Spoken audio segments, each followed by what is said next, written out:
өлкө башчыбыздын жол кыймылынын эрежелери боюнча атайын тапшырмасы коюлган. Ал тапшырманын алкагында биз Ички иштер министрлиги кошумча башка мамлекеттик кызматтар менен биргеликте жумушчу топ түзүп, анын алкагында кайсы учурларда айдоочуларды токтотуп, ошол айдоочулардан жол кыймылынын эрежелерин канчалык деңгээлде билүүлөрүн текшерүү боюнча, сурамжылоону жүргүзүү боюнча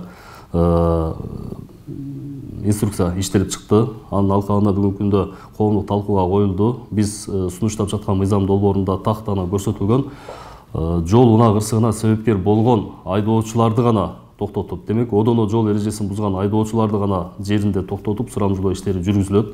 Аларга айтсак, каршы тилкелерге чыккан, алдыдагы автоунаадан ашып өтүү, озуп өтүү эрежелерин бузган, авто ээн баштарды жасаган, жарык берүүчү, үн коштоочу каражаттар менен бара жаткан кызматтык унааларга артыкчылык бербеген, жол бошотуп бербеген айдоочуларды токтотуу каралган, техникалык бузуктары бар автоунааларды айдаган айдоочулар каралып атат.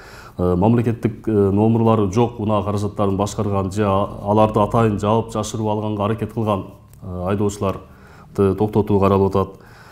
Белгиленген ылдамдыктан ашырып унаа каражаттарын айдаган айдоочуларды токтотуу каралып атат. Ошондой эле кошумча жабдыктарды мыйзамсыз орнотуп алган, жүктөрдү туура эмес багытта ташыган жана жүргүнчүлөрдү ташуу эрежелерин бузган айдоочуларды жеринде токтотуп, жол кыймылынын эрежелерин канчалык деңгээлде билүүлөрүн сурамжылоо иштери жүргүзүлөт.